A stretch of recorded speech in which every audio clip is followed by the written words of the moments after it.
watch how quickly things start to change in the country. White people, if you're scared about Negroes, I'd like to remind you of something. That anger and that rage that you think will one day be unleashed upon white families, you've been waiting on it for 400 years.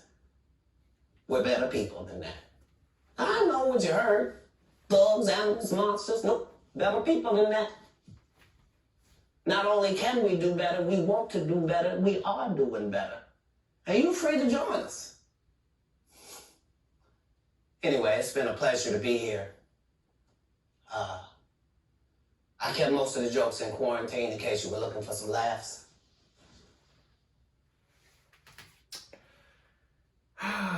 Welcome to another, you can see it as fabulous. If you don't see it as fabulous, that's fine too. But welcome to another episode of Loveable A-Holes podcast. I'm your lovable host, and I'm also an A-hole, G. And I'm going to let him do his own introduction, because he deserves it. I'm an A-hole, you're an A-hole. Yep. You eat A-hole, I eat A-hole. Kev. ... Yeah, man. Loves A-hole. Okay, so. We just wanted to come to you guys this week, man. This week has been a little bit rocky. To say the least. Yeah, to say the least. We want to bring to you guys' attention. We know we got our first segment, our Prayers Up segment. And like I said, you already know what this is. If you don't, I ain't got no time to explain. Not this week, maybe some other time. But our prayers up this week, first and foremost. Last night, man, we found out some bad news. Recording this on a Saturday, so last night we found out some bad news, man. Mr. Chadwick Boseman passed away, man, and it's just never a good thing when you lose a member of the community that was that successful. But especially when you lose a member of the community when it seems like he was putting his imprint in everything, whether we knew it or not.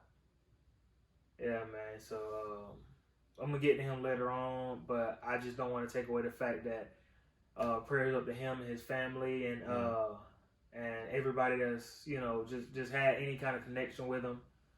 And yeah, man, we got hurricane season also in prayers up. We want to send our prayers to anybody that's affected by hurricane season.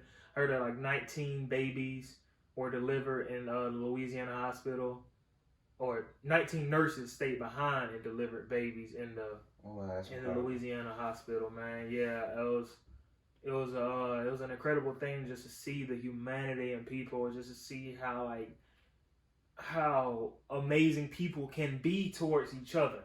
Yeah, I think that's the main thing right now. How people can be towards each other can be so vile and sickening, but to see stuff like that was a bright path. It was a bright piece in my week. I mean, I know my week kind of capped off with a bunch of bad news, but yeah, man. Before we continue on with our prayers up segment, man, how was your week, Kev? How was your week? Let's just get the pressure out the way, out of respect. Yeah, out of respect, man. That needs to be. Yeah. That needs to be addressed right now. Yeah. Another point of prayers up, we're gonna reach out our condolences to anybody who's going through any mental health issues, any mental health struggles. Any cancer. Yeah, any cancer. Fights. Yeah, fights and anything. Please stay strong. Yeah, we know that cancer can do some dangerous things, man. It can be an eye opener to a lot of people, because it was an eye opener to me that this man was going through this much stuff, and Chadwick Boseman was going through this much stuff, and you just didn't know. It's crazy. And then like back to that photo or that IG, when you're on IG Live, with like this man's sick, and if people were trying to defend it, saying, "No, he's just getting ready for a movie role." Yeah. I'm not gonna even lie. Like me and my dad, we thought he was getting ready for a movie role because we had just saw him in Black Panther. Yeah, I mean, I thought something was wrong.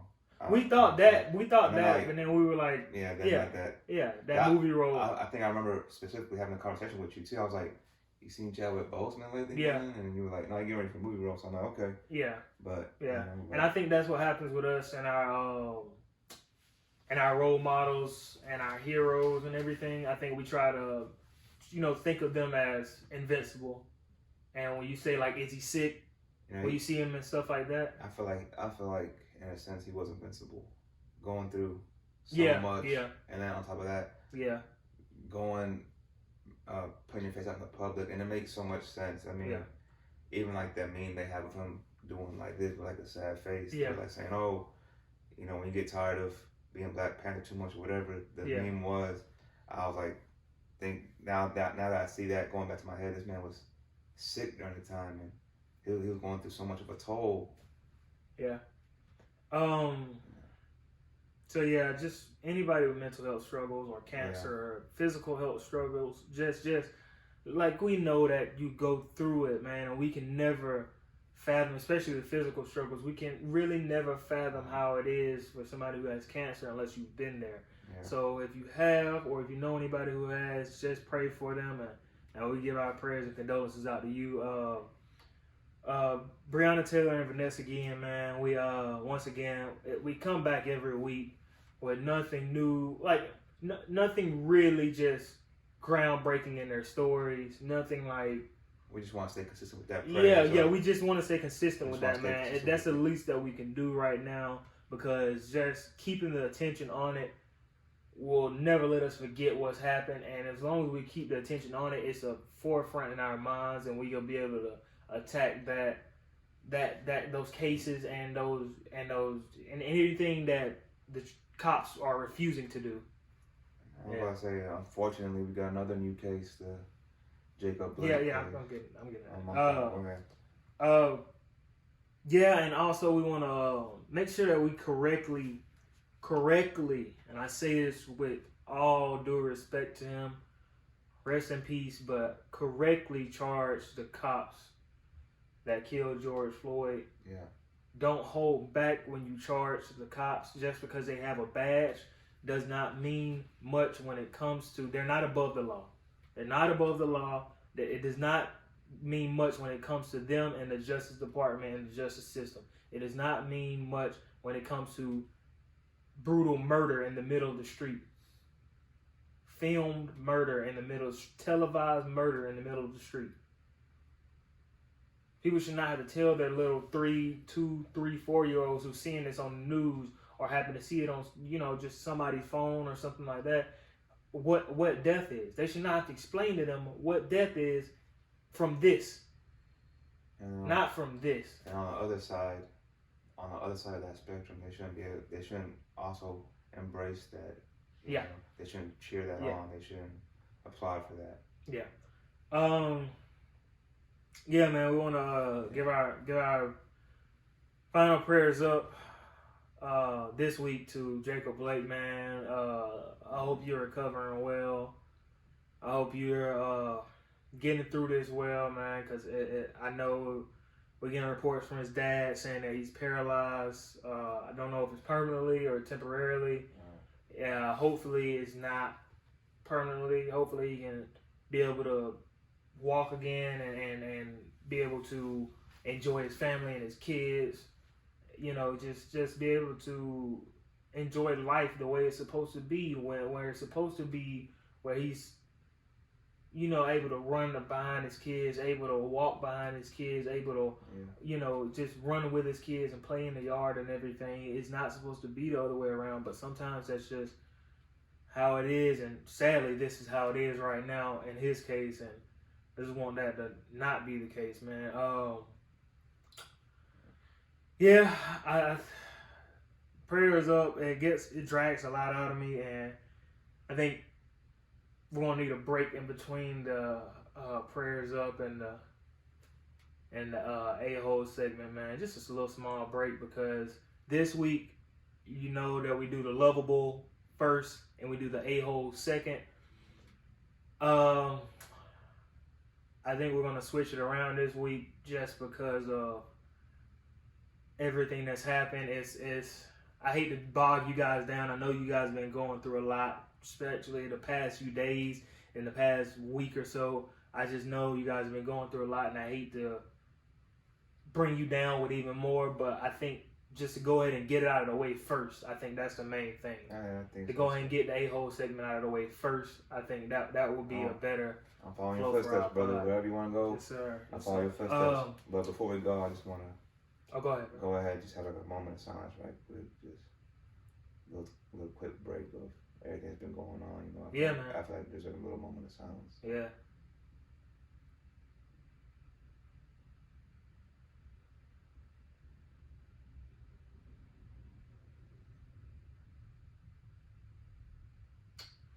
Yeah, man. Hopefully you guys can just get back to where. Hopefully we can get back to where our mentals need to be at to be able to sustain a healthy life in this world. Because we already talked about it before. If your mental health is falling off, then your physical is falling off. Yeah. It affects a lot of different stuff. It does. So like anybody going through a lot of different stuff, just seeing the stuff on the news, it brings you down. And I just, me personally, have my own personal battles. In the past with mental illness. Yeah. I just want to say, you know, you guys, like whoever's out there going through this, like you can control it, you can defeat it, you can own it. Yeah. You gotta surround yourself with great people. You gotta keep your mind busy. Literally, get up, do the right things if you have to, like exercise and educate yourself more on certain situations. Educate yourself in life general with other information that you don't know about. You know, just constantly stay busy, and I promise you can defeat it. I promise you. At least control it. Yeah, man. Going into our a-hole segment. Let's go. I think we already know just the gist of where we're going after this. The a-hole segment starts off with Kyle Rittenhouse, man. Yeah. Well, first, it goes into the police officers that shot Jacob Blake. The police officers that shot Jacob Blake, it should be no question. Why are you defending their identities? Why are you hiding their identities? Why are they not arrested in the first place? Yeah. Why is Jacob Blake tied to he's handcuffed to the bed? Well, they just released him out of handcuffs. They just released him as early as yesterday. Yesterday. Yesterday they released him, and they also dropped all the warrants that were issued against him. So, see, my thing is about that is, right, so I was doing my little information about it. Yeah. I saw that officers said that he was resisting arrest and he was armed with a knife. And I guess they issued that against him, and then all of a sudden dropped it. I also read that he had like one of the officers in a headlock. So I don't understand where the fuck that came from. That's all bullshit. Yeah. The knife that was on him was not on him. It was on his floorboard. Yeah. And how the hell did he have a officer in a headlock when he had his back turned and he had his back turned, opening his car door, I believe, and then getting shot in the back by Rustin Chesky. Yeah. So, where the hell did that come from? Yeah. Sickening. My thing is, like, so I said this with the Rashard Brooks case. If you don't remember Rashard Brooks, he was the young man that got killed in Atlanta outside of the Wendy's. He was parked at a Wendy's, and if you don't know, do your Googles and everything. You should know by now.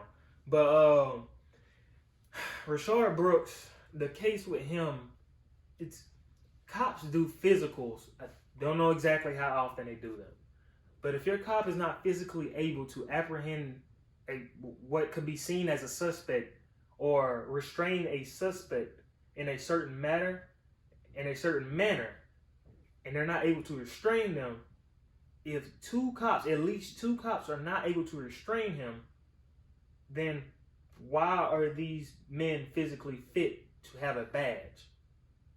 Oh, it's funny, like different counties have like different evaluations and shit. Yeah. Basically, it's all bullshit. Yeah, exactly. It's all bullshit. They keep the same cops on the force who are on there for 20 or 30 years who have the same mindset of somebody from 20 or 30 years ago. Yeah. And plus, those same cops who were there for 20 or 30 years train up the cops Yeah. Train the cops who, you know, are still there today.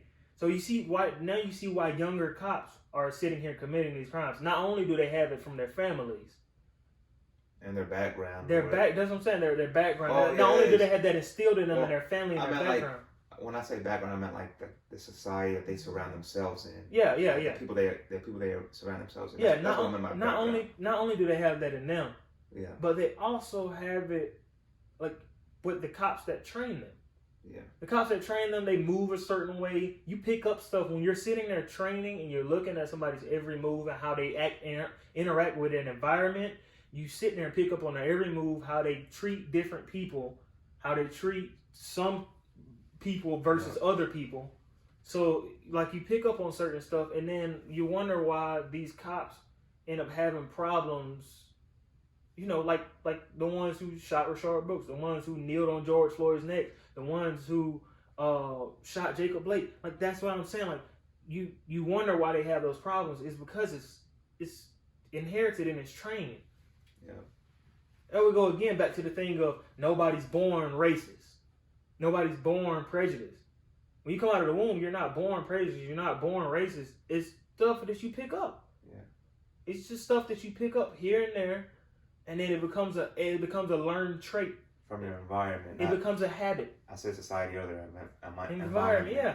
It becomes a learned trait. It becomes a habit. Yeah. When you see the way your parents treat other people. When you see the way your parents look down upon other people when they're looking at the news. Yeah. When you see the way your parents stand in line and criticize the people that's in front of them, or look at the people that's in front of them with disgust just because they're a different color. You know, staying on that subject, and then also relating to a little bit the Chadwick Boseman. The movie 42. There's like a very specific scene where, you know, like there's just a son, a white man and his white son sitting next to each other at a baseball game, like smiling, having a good time, and then the Brooklyn Dodgers get introduced, and then Jackie Robinson takes the field, and then the white man starts screaming at him, starts calling the N-word. Yeah. And the white boy just sitting there, just frail, and then didn't want to feel left out, so he started calling that also, yeah. So I mean, that's like a very powerful scene right there. That's the thing. It's learned habits, it's man. Learned habits. When you see that, and it doesn't even have to be anything as big as that. Yeah. It can, like I said, it can be the way people look at certain people with disgust. It can be the way people are shielded against certain people. Oh, my dad was shielded against this person. It doesn't even become a thing that you could say. It's just something that's wired in you. Mm-hmm. When you see that so much, it's something that becomes wired in you. So when you see your parents or your mom or your dad or your grandparents act or deflect towards a certain race or a certain group of people, then you start to pick up on those habits, because those are the people that you're around the most. Yeah. And when people sit there and tell me, when people sit there and tell me, oh, I don't agree with the racist stuff. That's stuff that my grandparents did, or stuff that my grandparents did had nothing to do with me.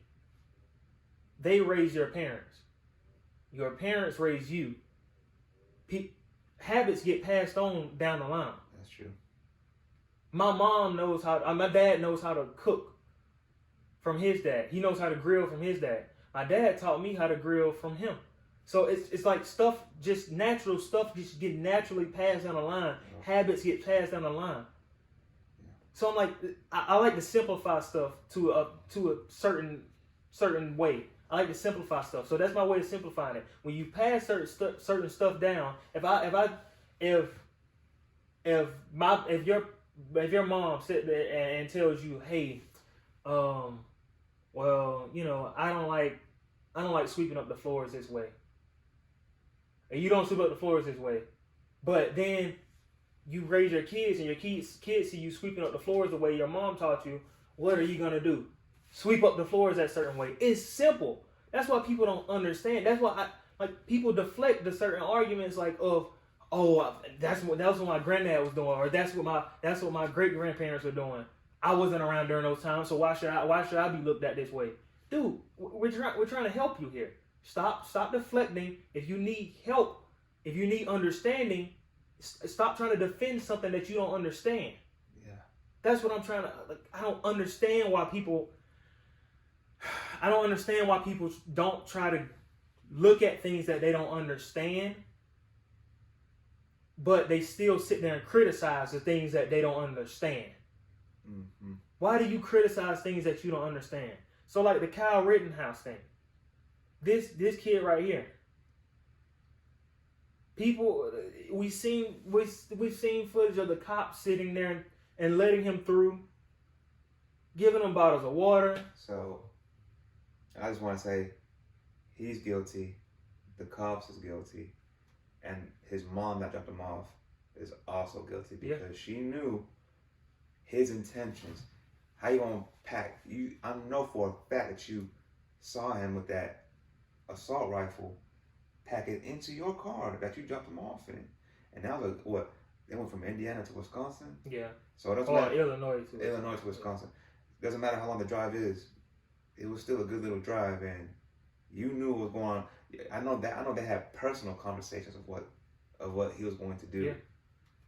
So, yeah, bro, like, all y'all guilty. And all y'all just pieces of shit that I can't deal with anymore, man. And it just fucks me over with this whole double standard. Yeah. The whole double standard. He can walk around with a gun around police officers, but you know, we had Tamir Rice with a fake gun. With a toy gun. Toy gun gets shot down, murdered. So Come on, man. That's the thing.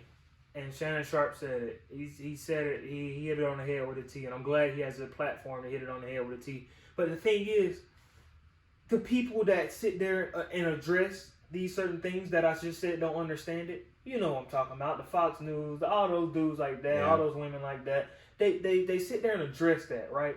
They sit there and address, oh, he was a thug. Oh, he had this charge. He had that charge. He had this charge. But you don't want to address the real issue.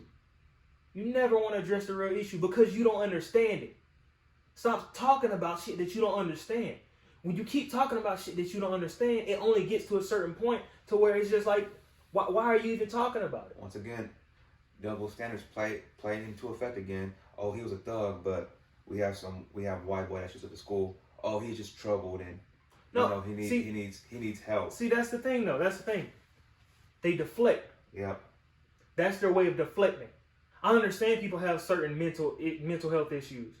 I understand. No, I'm not saying people that shoot up schools. I'm saying people have certain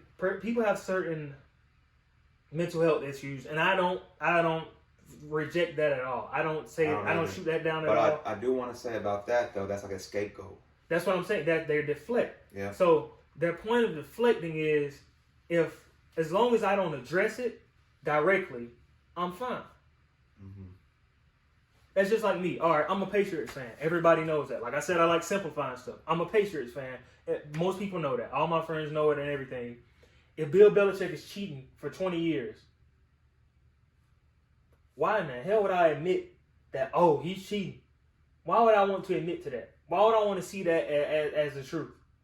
I don't want to see that as the truth because it's benefiting me. Yeah. If something benefits me, why would I even want to admit to it being true? If the system is set up for me to succeed, or the people that's behind me, or the people that I'm with to succeed, why would I admit to it being false? Why would I admit there's a flaw in the system? That's my point that people just don't understand. Why would I admit that people are at a disadvantage in this system? That is not a fair and equal system. Why would I admit to that if it's set up for me to win? You know why I would admit to it? Because that's the right thing to do. Because I'm a human. Because that's what makes me feel good to do something right. Mm-hmm. But that's the thing. When you're not raised the right way, when you're not raised by the right people who want to do the right things and see other people and help the next man up succeed, when you're not raised that way, that's what the result is. That's why you see people out here saying, oh, he's a thug. Oh, that's why he got shot down. Oh, well, he was a thug anyway. Oh, you don't know what he was going to the front seat for. This man fired 7 shots into his car with his kids in there. Like I said last week about the Meg Thee Stallion situation, bullets can go anywhere. This man could have taken 3 kids' life.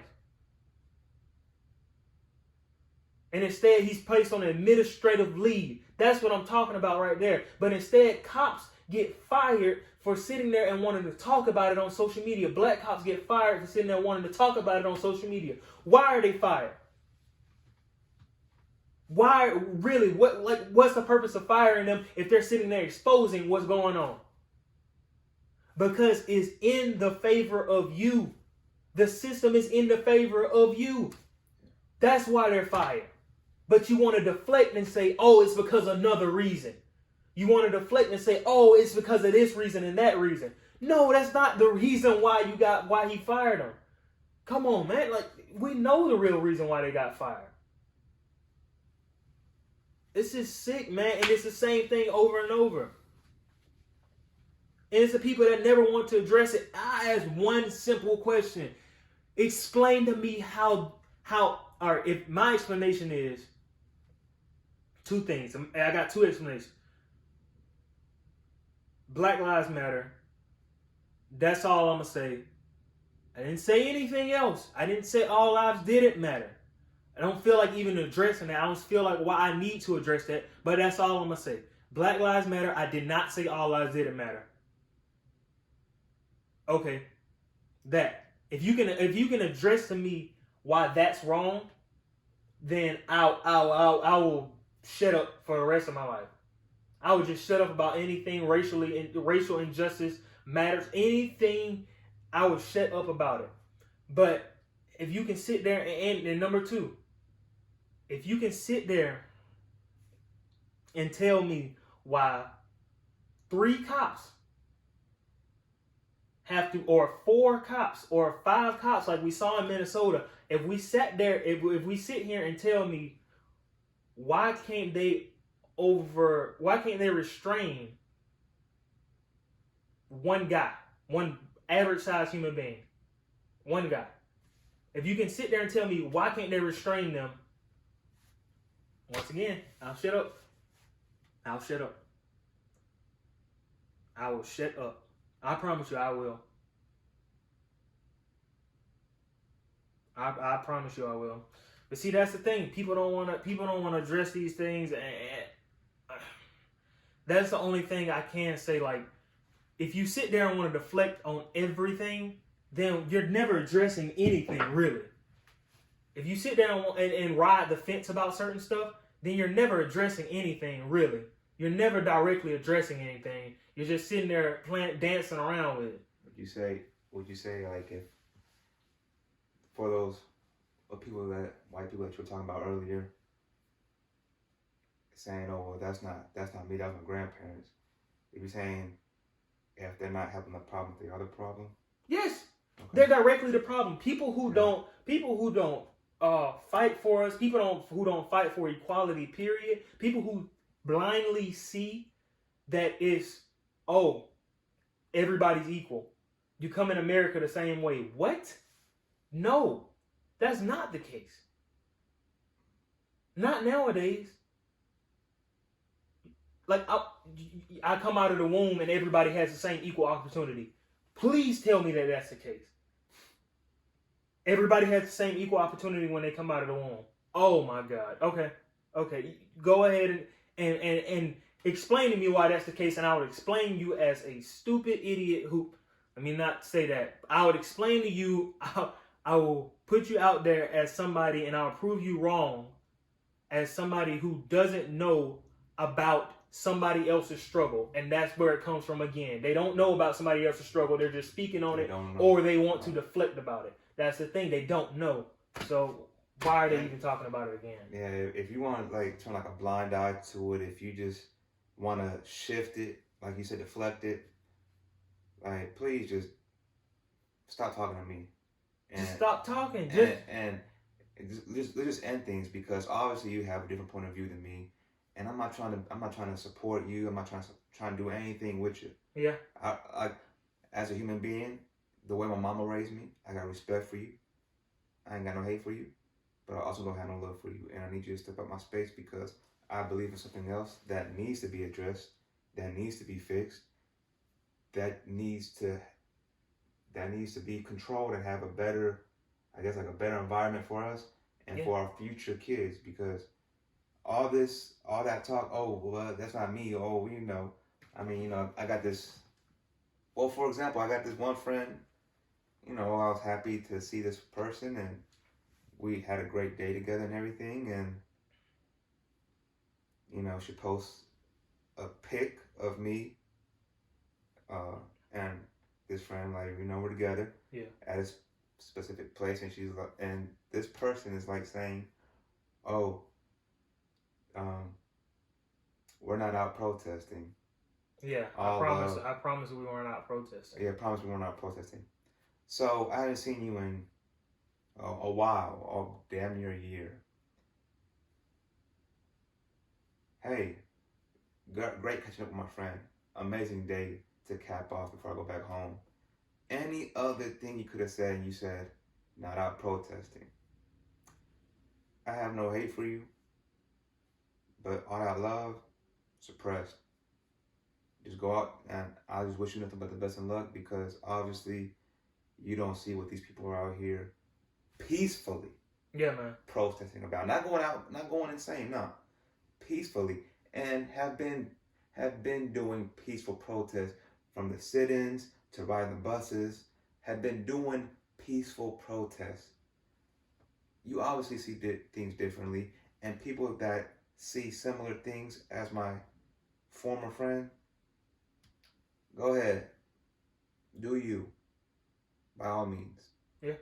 I feel like we can never change you, but you are going to get out of our way, because we do have something that needs to be addressed. Yeah. We are fighting for something that we believe in, and you need to be out the way if you're not going to help us. Yeah. And by all means, I pray that you guys get more education, because we, as people of color, we have been through and endured so much more than the average white person in America. And I think that's the thing, like, main word being there, like, two words, deflect, and they deflect because they have no empathy. Yeah. They're not empathetic at all. Yeah. They pretend to be sympathetic when they're in our face. Yeah. When they're right there with us, they pretend to be sympathetic. What are we? We're like their golden ticket. We're like their token. Yeah. It's literally called token for real. Yeah. Hey, no, I have a person of color friend right here. See, look what I'm doing out here, people. Man, don't keep me in that no more, bro. Fuck out my face with that bullshit. And see, that's the thing, man. They can't ever really, like I said, they can't ever really address it. Because it's never like they always walk the side of the fence. And it's sad because it's going to be a cycle within their future generations. It's going to continue to be a cycle. And that's what I'm saying. And they sit there and act like I said, that's their new way of doing it. They still, like, there's a new way of wanting to keep it behind, and they wanted to keep it in the past. Like, I'm like, that's sick to me, man.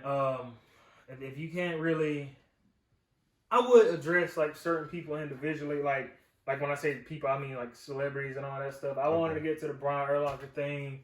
Oh my gosh. Oh my gosh. Brian, get out of here. This week has been so much.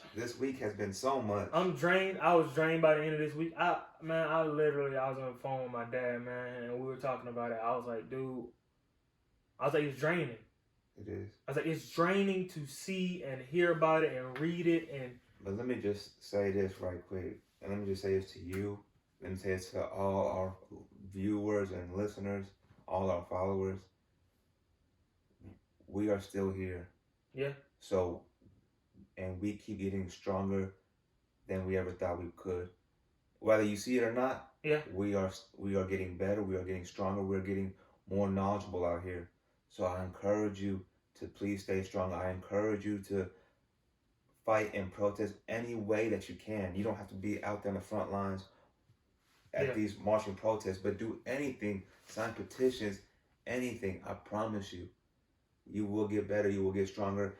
Should even go to your household and teach your kids, your future kids, or your brothers, your sisters, your cousins. Teach anybody, even your mom and your dad if you have to. Teach them. I promise you, you guys are getting stronger, and I love y'all, and we're going to get through this. Yeah. What doesn't kill you makes you stronger, man. And like I said, I got two more mentions on this, and that's about it. That's all you're gonna get out of me for this, because it's been draining. I'm sorry if we didn't delve into it as much as you wanted us to, but man, we got lives, we got stuff too, so I can't really just sit here and bog myself down any further, because I've been bogging myself down this whole week about it, just thinking about it. And every time I think about it, every video I see, all this stuff, it just bogs us down. But I do want to address the MLB, man. Like, read the room, man. Read the room. I don't know if you saw it, but like the MLB sat and they still played games yesterday. Like all the other sports leagues were even NHL. Yeah, the even hockey league sat out. And they're like, you know what I'm saying? Like a lot of this stuff is based in a whole nother country. Yeah. So it's like what are we really doing here? Like NHL, is it that important for you for that 1 day of revenue, TV revenue? Because you're not getting paid from the stands. You're not getting paid from the crowd being there. Yeah. Is it really important for that 1 day of TV revenue where you only play like half of your games? Is it really that important? Like it should never. You should always. That goes back to it again. They don't have any empathy. A lot of those owners of the franchises and everything of the ball clubs don't have empathy. No, they don't. Because they weren't raised in those situations. Yeah. Hey, look, I get it. Like I said, if I'm a Patriots fan, I'm a Patriots fan, and I'm sitting there saying, 20 years, Bill Belichick may have cheated for all 20 years. But do I want to admit to it? No, because that is it's in my benefit. I get there and sit there and look at 6 championship rings. I get to sit there and smile and say I'm a Patriots fan because 20 years, hey, my hands are scot-free. Only thing you brought up on me was us maybe recording tapes and maybe deflating the ball. Hey, that's it. But that's like I said, it doesn't affect them, so they don't care. They just want that money. They just want their pockets, and they know who their consumers are. They know who most of their consumers are, and they know who's going to watch their games. And they took advantage of it, whether you know it or not, because they took advantage of the other sports being off and people being desperate. People were already desperate to watch sports because of everything with COVID going on. Yeah. People are already willing and ready to watch sports for months. And now they sit there and take advantage of it because they're the only sports that's on that night. Okay. Go ahead. Like I said, I can't sit here and just blindly follow these sports and organizations and these clubs and everything like that. I can't sit here and follow them if I know what's going on. If it's plain as day, just like these people that's sitting here deflecting, it's plain as day what's going on. Yeah. But they don't want to admit to it because it's not for them. It's not against them. It's not against them. So why would I want to admit to it? And that's just what it comes down to, man. I just, hey, if you're not, like Kel said, if you're not with us, move out of our way, because we got a job to do and we got somewhere to be. Yeah, because I mean, in some cases, not necessarily you're against us, but you are in the way, and you aren't doing shit. Yeah. So please, go on about your utopia. Yeah. Utopia. Yeah, that's the thing. Nothing's wrong. Nothing's wrong. Nothing's wrong. Okay. Excuse me. Nothing's wrong, man. We do have a Loveable segment. Like I said, if you don't know what Loveable is by now, you might not be a fan. Man. But I'm playing. But send me your address. I'm gonna show you some Loveable stuff. I'm gonna send you some personal Loveable. Whoa. I'm gonna send you some personal Loveable merch. Oh. And I do want to say my Loveable is in the range of Jacob Blake, man. Look, you're a fighter, man. You are a fighter. You are a fighter. You are a fighter. You are a trooper. I commend you. I commend you for pulling through. I commend you for pulling through all this, just bad turmoil, because it could have been easy to let go and, as they say, walk into the light. But it could have been easy to do this, man. You fought through it. You fought through getting shot 7 times, man. You fought through it. And look, that's the thing. They don't want us to tell our story. No. They don't want us to tell the stories about what happens.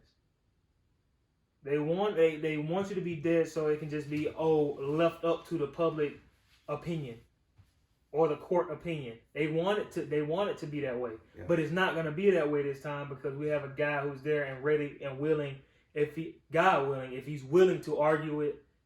I thank you, man, because you could have been, it could have been the other way around, and you could have never seen your kids again. But I'm glad to see that you're here, man. You're out of those handcuffs, which is sick to me that they had you in handcuffs anyway. Because a dude that got shot 7 times, where is he gonna go? What is he gonna do? In a hospital. What is he gonna do? They got cops outside the room and security outside the room. Yeah. So what is he possibly gonna do? But that's neither here nor there, man. I'm just glad you're okay. I'm glad you're alive. I'm glad you're stable right now. And I hope that you come through it, man. You're able to tell your story. The circumstance, it's devastating, but,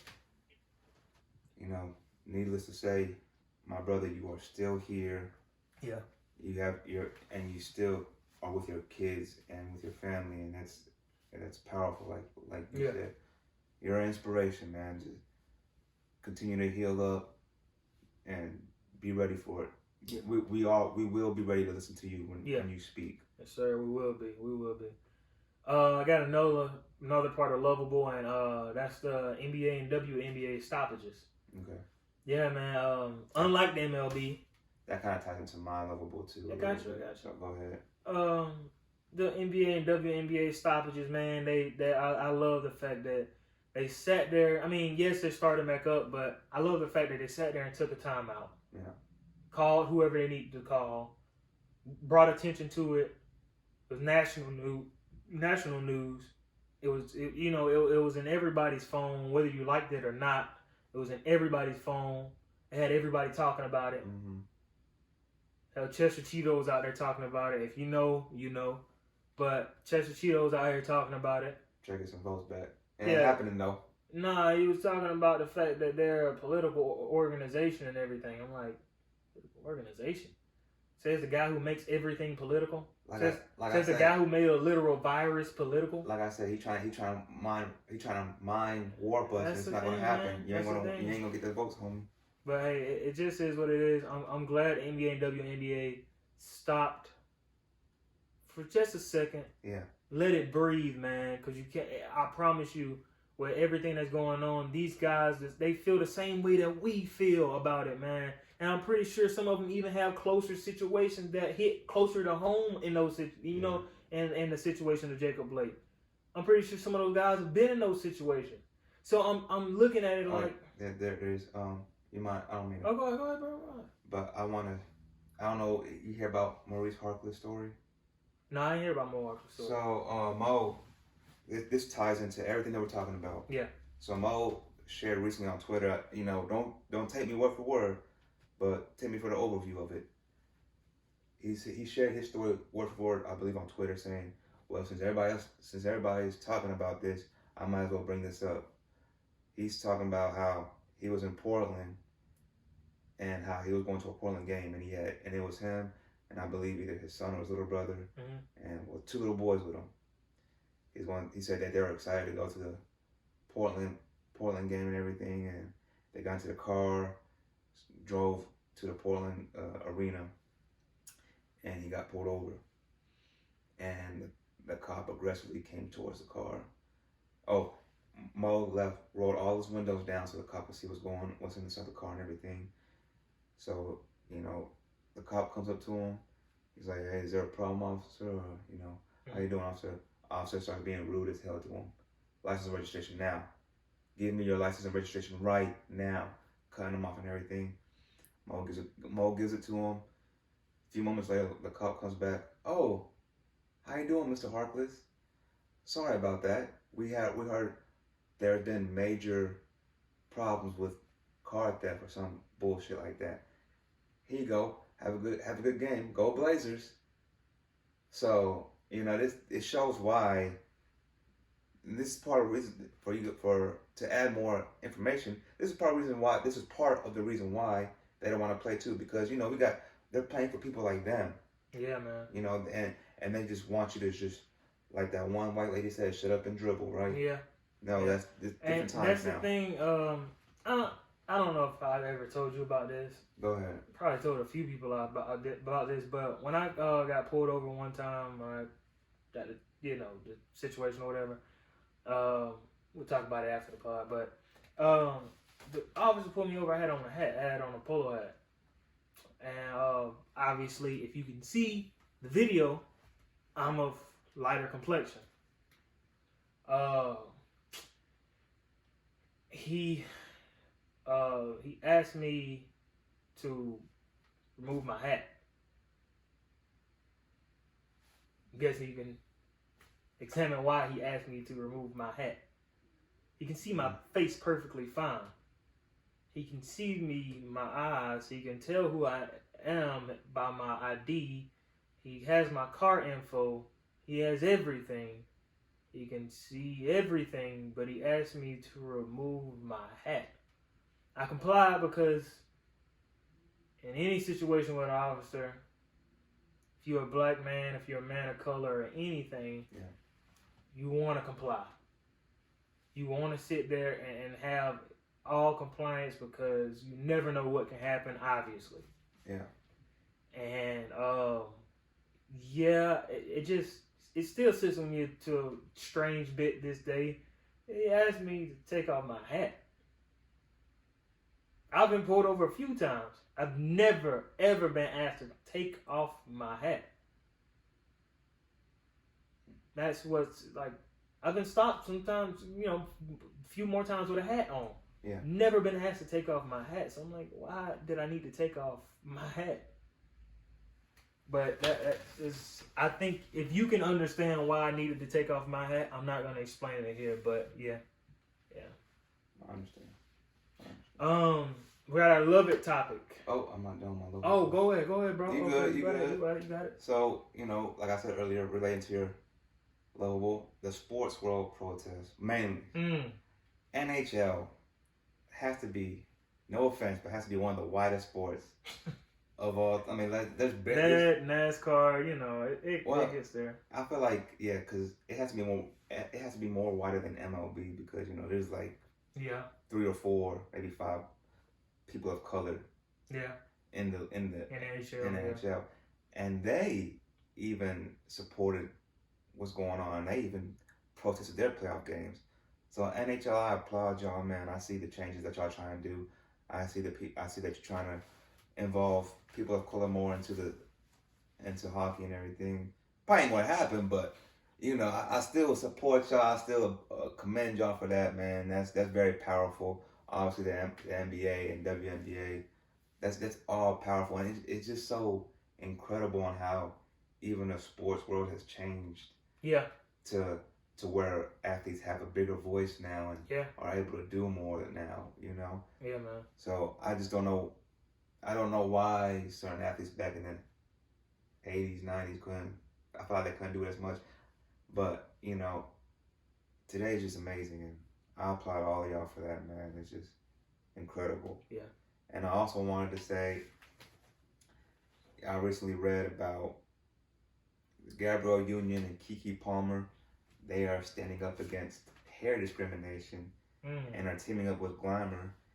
And they urge everyone to support the Crown Act, which would make hair discrimination illegal in workplaces and in schools. So, hopefully we get that going, get the ball rolling. Natural hair is amazing and beautiful. I hate even seeing that back in cartoons. They even like try to, not so much natural curly hair or any type of natural hairstyles. It's just always been a straight, bland. Yeah. So that's pretty cool. I hope that all works out, and I hope it gets the ball going. New Batman movie. You seen the trailer for that? No. Oh, I did see it. Yeah. That looked hard. Yeah. Now, at first I was like, I told you he was gonna be a good Batman. Did you see that? Yes. I don't remember. Nigga, I told you. I was like, he has that like rich kid like look. I mean, I ain't gonna lie now. I'm gonna go ahead and go on the fence. Be honest with y'all. I thought Robert Pattinson was gonna do a horrible job. No. Cause I'm like Twilight guy, but then just look at him. And then if you watch The Lighthouse, have you seen The Lighthouse? He was in that, I guess. I think I probably creepy horror movie came out earlier this year. I saw that. I was like, wow, this guy can really act. Yeah. You know, I take that back. My fault, Robert Pattinson. You can do your thing, man. So, seeing the new Batman movie, I'm like, you know what, man, you got it. You got it, and I believe in you. I believe in you. Also, Loveable, I guess. I don't know, but I find it very interesting. I haven't played the game yet. You've played the game. Fall Guys has now become the most downloaded PS Plus game. So, I'm going to give it a chance. You know, it seems fun. It looks fun. Yeah. So, I'll do that. And then finally, my last Loveable, the Cleveland Indians smashing the hell out of the Cardinals. Yeah, it was like 14-2. 12-4. 12-4. I knew it was like 4-2 somewhere. Whew. But how you feel about that, Playboy? Hey, bro, that ain't even what I'm here for right now. Yeah, that's not it. I'm just. But I do understand what you're saying. Yeah, it is a little bragging. That's just like a little nitpick at G over here. That's all that was. Little nitpick. Yeah. Moving on to the Love It segment now. Oh yeah, man. So I Love It segment, man. I'll let you lead off on this one, man. I ain't going to dive into no description, all right? Go back to episode 1 and 2, you morons. Oh, no, I'm saying I'll let you lead off on what you were talking about. My fault. Whoa, see, like, I'm always on attack mode. So, for my Love It, I have Michael Jackson. Michael Jackson's birthday is today. Rest in peace. Rest in power. He has a bit of a rough accusations, but we ain't gonna talk about that. No, we're gonna talk about the good times. And I have a good time of mine. My favorite music video, I feel like it could honestly probably be top 10 music videos of all time as well. Okay. It got to be. But my favorite Michael Jackson song, my favorite Michael Jackson music video, Remember the Time. Oh, okay, yeah. Remember the Time, you know, Egyptian king and queen, not whitewashed. You know what I'm saying? And they're played by Eddie Murphy and Somali fashion model Iman. We got Tiny Lister in the music video, Magic Johnson also in the music video. I also was doing a little bit of research on this. The Far Side, you know that rap group? Yeah. Yeah, they were in the music video. There were actors in that. Didn't even notice. I was like, what? It was so many like big stars. Big stars. So you didn't even. Some of them may have got swept up under the rug. Also, the dance choreography in that. Oh god. I mean, that music video from beginning to the end is just awesome. But that's a given with any Michael Jackson video, though. Yeah. That's true. I wanted to ask you do you have like a favorite music video or a favorite Michael Jackson song that you? Because this my go-to one that comes to mind just out of the blue. It always is "You Rock My World." Ooh. With Chris Tucker in the video. Yeah. I gotta say, Chris Tucker gotta be the biggest Michael Jackson fan. Oh yeah. He has to be. Definitely. Yeah. Definitely. Number one. My Love It for this week is once again, rest in power, rest in peace, Mr. Chadwick Boseman, man. Yes, sir. I commend you, man. I commend you. I already had like a world load of respect for this man. I already had, just the utmost respect. I had every bit of respect for him.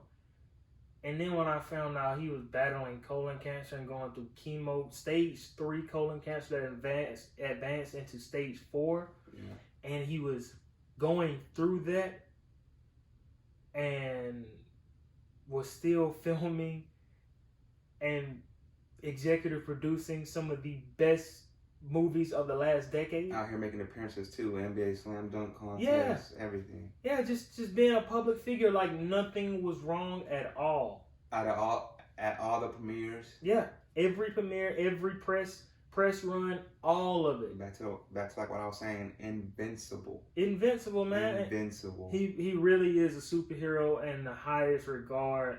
And that goes beyond the screen. That goes beyond the silver screen. That goes beyond the TV screen. Like, he is a hero. He is a superhero.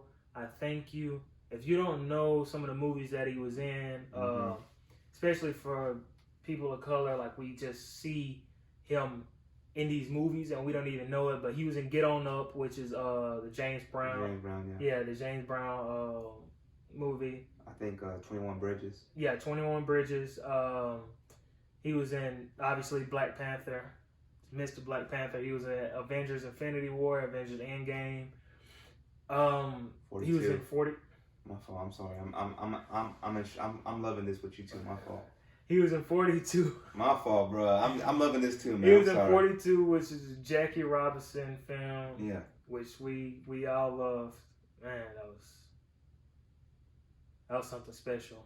And he was in Marshall, which is a film about Mr. Thurgood Marshall, man. And that's, I think you just see 5 Bloods. Yeah, Five Bloods. I'm saying the movie that as black people, he depicted strong black figures. The 5 Bloods was pretty good. Oh, okay. You know what? Truthful, non-fictional, Let me get that. strong black figures. Yeah, I'm taking that back right now. My fault.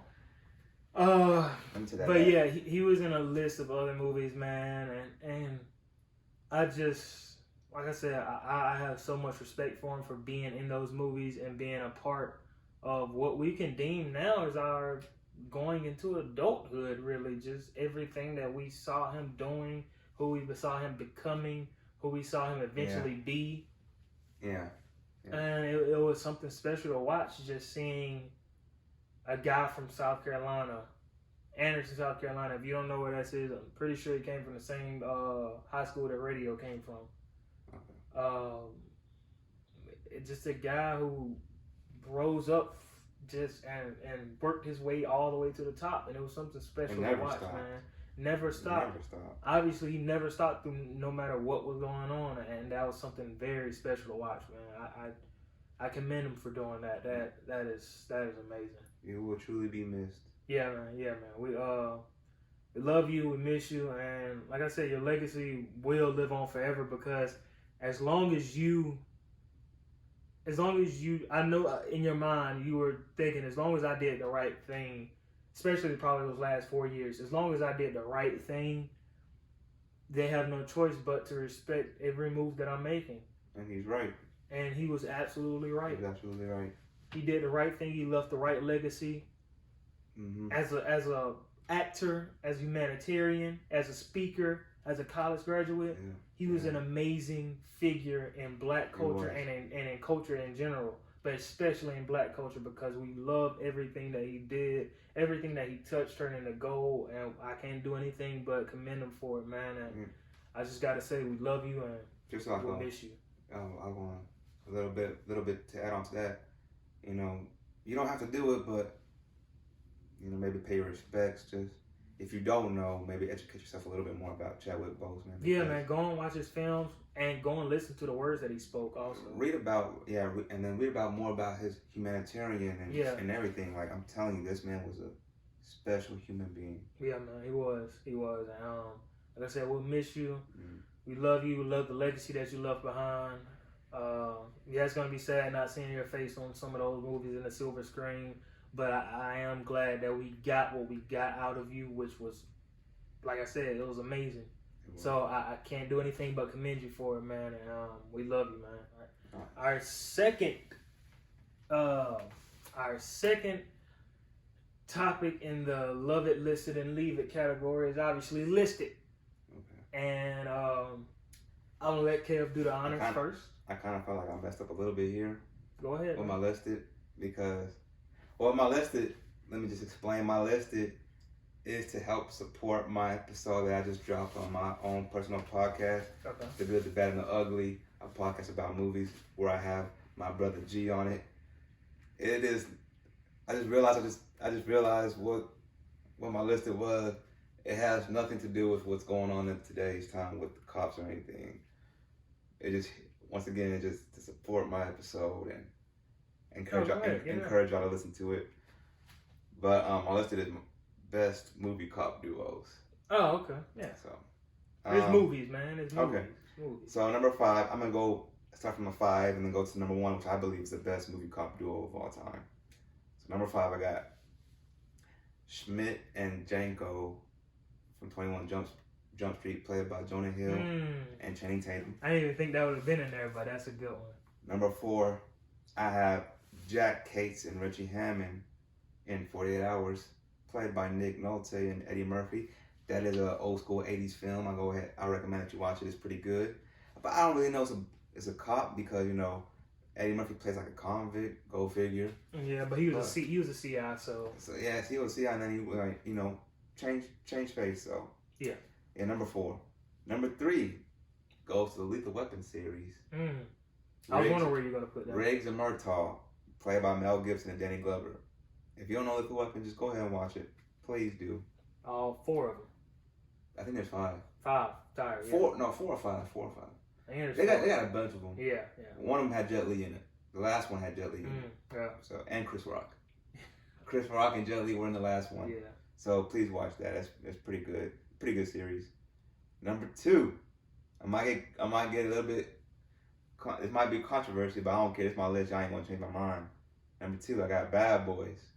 Whoa. So I know who number 1 is. Marcus chill out. and Mike. Now you gotta flip Martin that, bro. Lawrence and Will Smith. No. They did amazing. No. I don't need to dive into that too much. Y'all know about the Bad Boys. And number 1, I have Hell no. Rush Hour. Hell no. Chris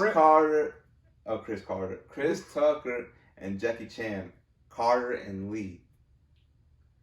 Hell no. That's my list, man. Only because I said that's my list. Rush Hour 2, I can't give it up like this. Rush Hour 2 is one of my favorite movies of all time. I mean, that's true. It's like top 10, top 15. Hey, but respectively, both franchises have three films deep, going into their 4th film, respectively. And Bad Boys. Rush Hour 3 was horrible, yes. And Bad Boys 3 was way better than Rush Hour. Bad Boys 3 is way better than Rush Hour 3. I definitely give the edge to Rush Hour 3, but Rush Hour 1 and 2, man, it's just I can't. I put them over both Bad Boys 1 and 2. Sick. I'm sorry, not sorry. That's my list, Rush Hour. And I can't wait for Rush Hour 4. It's been confirmed. But they're still in the works of it because, you know, they're still trying to work on the screenplay and whatnot. Yeah. So, yeah, at least it's been confirmed. Jackie Chan hasn't fully signed on yet because I guess he's waiting for Chris Tucker to also sign on. So, but they are in the works where Chris Tucker said that he was going, that it's been confirmed that it's going to happen. So, it's going to happen. Just give it a little bit more time. Be patient with it to all my Rush Hour fans out there. But yeah, that's it. Okay. That's my top. That's my list of best movie comp duos. You look disappointed over there. I'm very disappointed in that. I can't help it, bro. Flip that 1 and 2. Bro. I can't do it. It's gonna say like 3 great movies. The chemistry in between all 3 of them. Chemistry between Jackie Chan and Chris Tucker was amazing. It's just a little bit. I'll tell you one thing. If Chris Tucker and Jackie Chan or Carter and Lee go up against Marcus and Mike, fight to the death, Marcus and Mike are losing. Marcus can't fight with the shit. We just saw that. So Mike gonna have to backpack him and he's gonna get his ass whooped pretty damn bad. I'm sorry. That'll be a good fight between Mike and Jackie. Mike and Lee. Yeah, well, you know what I'm saying. Mike and Lee, yeah. Yeah, maybe for like 2 seconds, but then like Lee took down the triads. He did. Mike just took down the local Miami wannabe gangsters and stuff. This man took out the triads. That's true. All right, he whooping that ass. Next. But my listed is the top. All right, so I as we keep going through the podcast, okay, I'm going to give lists of some of my, not even favorite artists, but some artists who just have long discographies, and I have just listened to their discographies a good bit. Okay. And I am going to do, like I said, he's not my favorite artist, nor not my favorite artist, but I do respect his name. Okay. Drake. Got to give my top 5 Drake projects. Okay. Go ahead. At 5. I got So Far Gone. At 4, I have Views. I don't know, Views for me is the replay value of it was just a little bit different. I actually kind of like it a little bit. 3, I got Nothing Was the Same. Nothing Was the Same. When that first came out, I hated that. I hated Nothing Was the Same with a passion when it first came out. Yeah. But then I started getting more into it. I started listening to it bit by bit, and it was like, oh, okay, I can see where you're coming from on this one. Cause I don't know what it was. I don't know if it was the singles that came out before or what. And then number 2, I have If You're Reading This, It's Too Late. It's a mixtape, but I said top 5 Drake projects. That right there, oof. It's just different because it has a lot of different Drake sounds on there. And number 1, if you haven't figured it out by now, but number 1 is Take Care. I think everybody loves Take Care for different reasons, especially Marvin's Room. If you're sad. You ever been a sad, especially light-skinned dude, bro? Go in there, listen to Marvin's Room, blast it a little bit. It'll get you through wherever you need to go. But yeah, man, that's my top 5 Drake projects. Let us know what you think about our listings in the comments of anywhere you see us, whether it's YouTube, whether it's Instagram, anywhere you see us, any clips that we put up about it. Just let us know your. So I can ignore it. Yeah. Let us know your thoughts and opinions on what our listings, how our listings were, and how you would have numbered them differently. Yeah, man. Just your opinions and thoughts. We love our crowd feedback, our audience feedback. That's the thing that keeps us going, really. And we got our last of the big 3, the dynamic trio. Leave It. Leave It. Once again, I'm gonna let you lead off. Hey man, you doing way too much shit. Lead. Okay, I'll lead off. No, I just felt like I led that whole conversation earlier. But I'm kidding. If I'm gonna put this part on my back. I'm kidding, so my Leave It, simple. Unnecessary cops at peaceful protests. If you're gonna let a white boy walk past you with a gun bigger than him and shoot at innocent people, bro, just go home. Just go somewhere else with that bullshit. Or even if you're going to attack peaceful protesters. Yeah. Peaceful protesters just walking down the street. Just go home, bro. Like we don't need you there. Y'all not doing nothing for nobody. Just get your ass on somewhere. That's all I gotta say. Quick Leave It. Quick Leave It. Like I said, that's it. Unnecessary protest. Get the hell on out of there. My Leave It is a little more lighthearted and a little more. Go ahead, yeah, because we got add a little bit more lightheartedness. Yeah, go ahead, humorous. People wearing Crocs. No. Oh. Birkenstocks. I'm just playing. Chill out. I had to look down right quick, my eyes. But they're comfy. People also white. Go ahead. Yes, leave it. People wearing and flexing booty shorts. Male rompers. Chill out. You got a pair of male rompers? No, I ain't got a pair of male rompers, nigga. Come on, bro. Don't play me like that. I can see you wearing something like that. No, whoa, you can see me wearing something like that. Yeah, because you're pretty different, bro. You're wearing Birkenstocks right now, man. What you expect? You probably wear a male romper piece with those Birkenstocks on. I can see you doing that because that's you. I'm not wearing no romper, bro. Don't play me like that, bro. All right, my fault. I'm not wearing no romper. I won't be surprised if you had one in the closet. I won't be surprised if you say, hey, Kim, ready to hang out? I'm like, yeah, what's up, bro? Where we going? And then you come out with a male romper. I'm like, figures. Figures. But let's in the mood, child, on the way to wherever we're going. All right, so. Oh no. I'm about to get up and leave. No. Okay. I'm not saying but you gonna get off them, bro. We just had a pod 2 weeks ago talking about people exploring and listening to. You know what? My fault. And you gonna go out and keep on. But guess what? I went out, I explored, and I was disappointed. Then moving on. So you ain't going. So you gonna dump on them? Oh shoot, man! Oh no. So you just because you don't understand something, you're gonna criticize it. Just because you don't understand something, you're gonna criticize it. You know better than those people on Fox News, bro. You know what? You're absolutely right.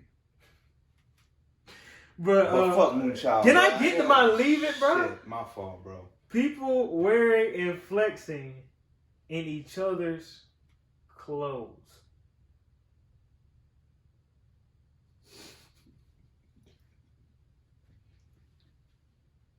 Yeah, step on a few toes with this one. I know some people. I know a couple people. But it's just like they just be flexing in other people's clothes. Yeah, I know what you mean. Like when I say flexing, I mean like taking Instagram pictures, trying to put a little fire caption up underneath. Yeah, I know what you mean. I understand like people don't have it, but like if you don't have it right now, or if you don't have it in that moment, like don't flex like this is your clothes. Like these are your clothes. You know what I'm saying? Yeah. Don't flex like these are your clothes or these are your shoes or. One time I complimented somebody, and I was like, "Oh, boy, that's a nice shirt, man. I never thought you wear something like that. That looks real nice." And he was like, "Oh, thanks.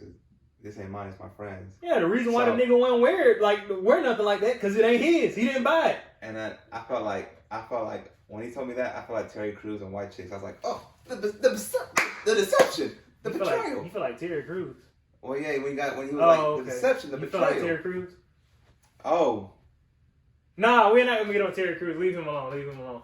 You just said you feel like Terry Crews. I just had to clear that up. You know what, bro? You gonna stop with all that bullshit. You know exactly what I meant. I know what you said. But you know what I meant, and so they know because they know. I said White Chicks, and then he said, "Oh." All I heard was you said you feel like Terry Crews. That's the problem. People of color bringing people of color down. Oh, okay. All I'm trying to say is we matter too, and you out here trying to bring me down. That's wrong with the society. All right. How can we help each other if we killing each other? Okay. Black on black crime, nigga, get out of here. Okay. But wearing and flexing in each other's clothes. We gotta get to this, man. We gotta get to the bottom of this, bro. When I see you on the ground trying to put up fire pictures, and I know that's your homeboy's clothes. Oh, and hold on. No, because ladies doing it too. I'm best. No. No. They've been doing that since the beginning of time, man. No. I'm sorry, ladies. I can't let you do it, bro. If you gonna clown us for doing it, yeah. It's a double standard. Like, you can't have double standard. Oh, okay. I didn't know. If you gonna clown us for I didn't know they were clowning, but they'll clown you for wearing your nigga clothes. So what does Spider-Man mean then? You just pointing and just everybody pointing at each other. Yeah. You clowning, but you doing the same thing out here, bro. Like, I noticed it especially this week. These IG models, I know y'all hang around each other. Why do I consecutively see y'all? No, not each other's. Well, each other's clothes, yes. Like that's been an unearthed secret for me. Yeah. But those off-white fours, you know which ones I'm talking about. I'm getting tired of seeing those, bro. Y'all, everybody in y'all clique ain't got them off-white fours. I'm not hating. You might be surprised now. I'm not hating. Nah, come on. Oh bro. shoot! He said he. Okay, go ahead. Come on, indeed. Not everybody in that clique got them off-white fours on. But the reason why I say this is because they all have them on like back to back to back. I literally follow them and their homegirl. Ain't creeper. It is what it is. I'll follow them and their homegirl, but it's just like I can see you. Like, you know I can. Bro, like, if we follow you, we follow your friend. Can you hurry up? I'm trying to play this Nintendo 64 over here, bro. Like, come on, man. You taking way too long. Get to the point. I'm trying to unearth it. Like, it's not cool. No, it ain't. So, it's not cool. All right, if you gotta wear it, okay. I understand. Some people just don't have it. All right. But when you flex in it, okay, stop it. Yeah. When you go out there and publicize it, like, oh, these probably my clothes. They're not probably your clothes. They somebody else. They somebody else's clothes, and we more than likely know who that person is. Yeah, come on, man. I feel you on that. Yeah. Oh, and some. I'm sorry to keep on. No, go ahead. Go ahead, G. If you sitting here and you in the mall, the sickest shit would probably be. Imagine if I come up to you and be like, "Hey, bro, We see these nice ass pair of shoes. They like probably $200-$300. I say, hey, bro, we wear the same size. You want to go half, and I can wear them sometimes. You wear them sometimes. I'd be like, hell no. Why? What's your problem?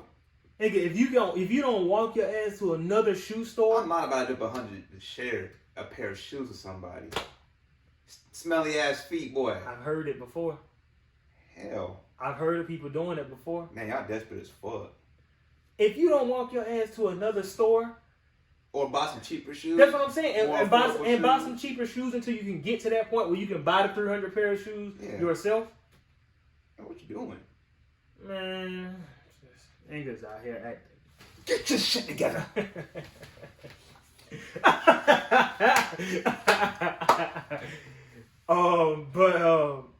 Yeah, man, it's just some weird stuff that I see going on, and I will unearth these as the pod keeps going. G. No, as like the pod keeps going. That's what I'm saying. Yeah, I will unearth these, and it'll just keep getting weirder. Go ahead.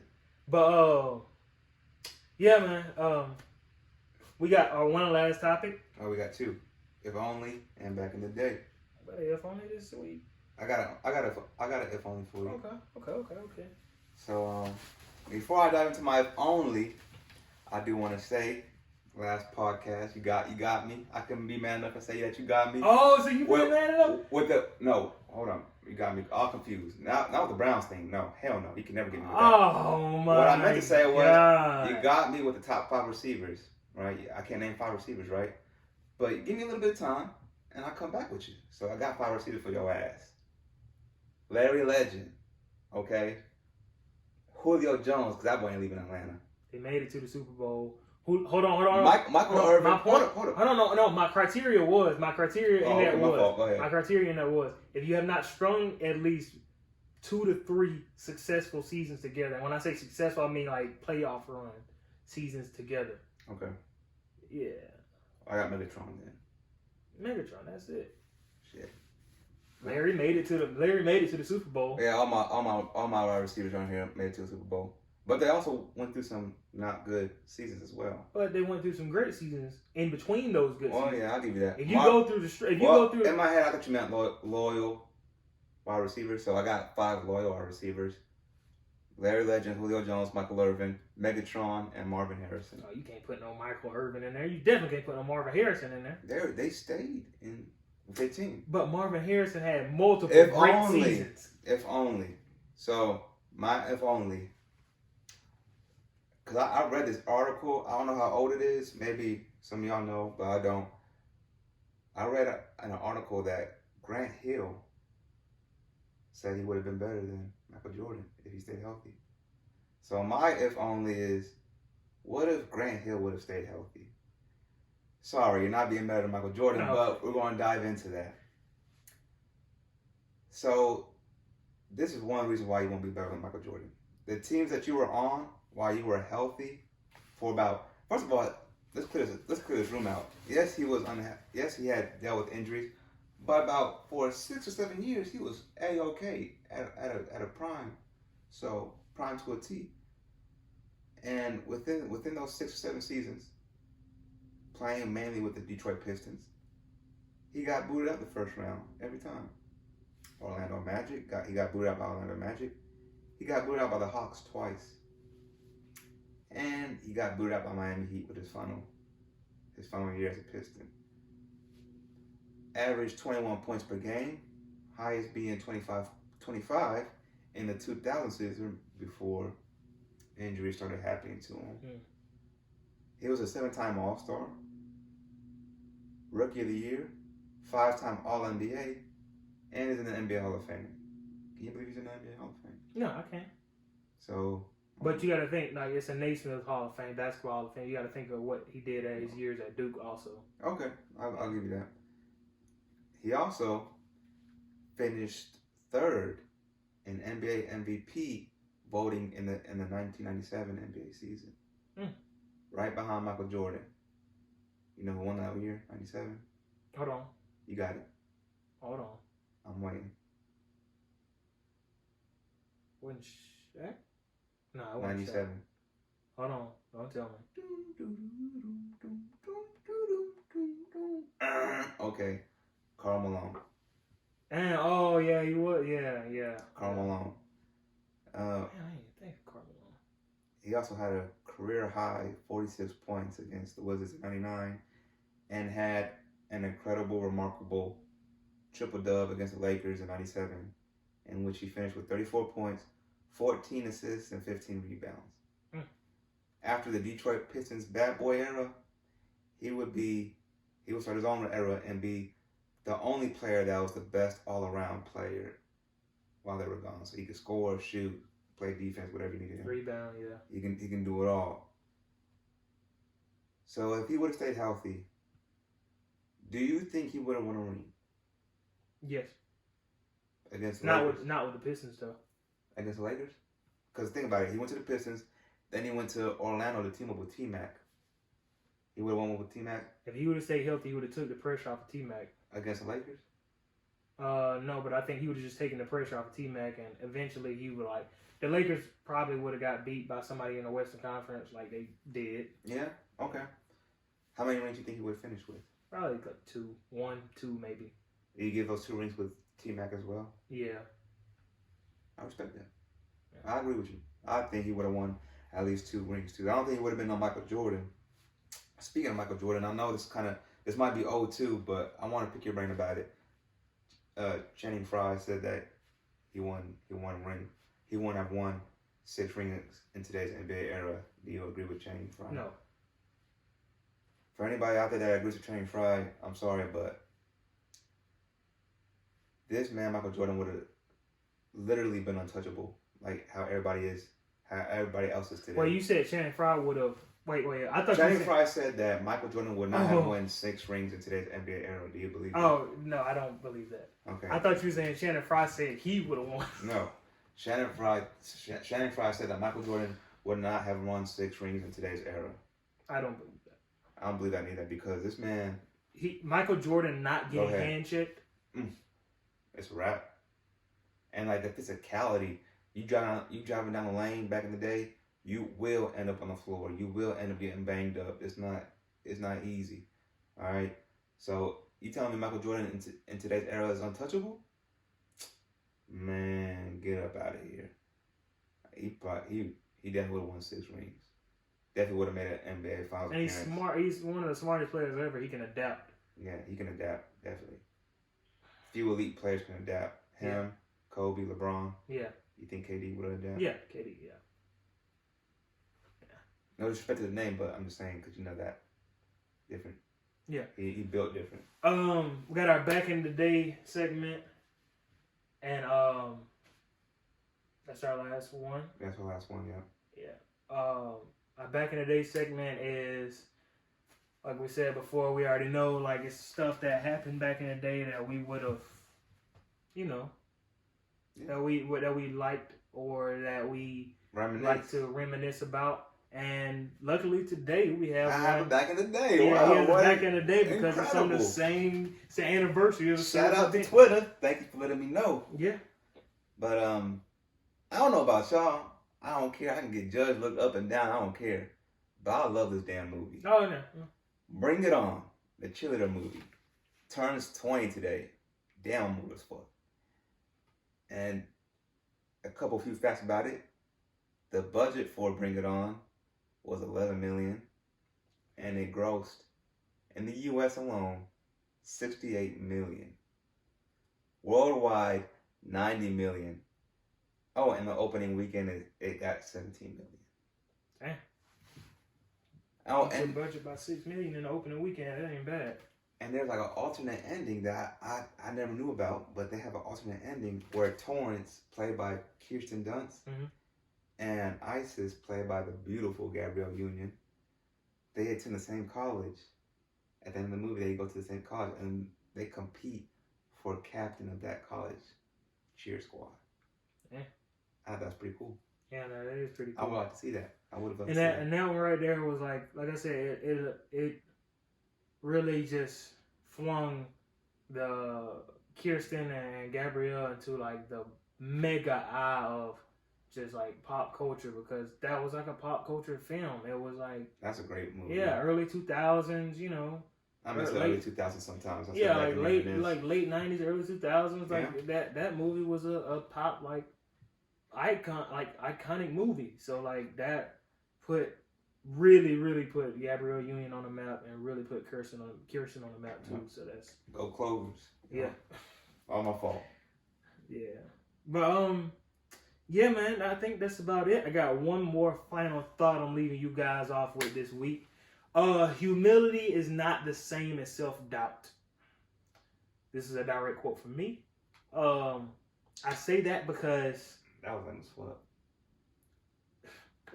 the self-doubt can obviously be humility can obviously be perceived as having to bow down, having to think of yourself as less, having to not be confident, having to not have the utmost respect for yourself.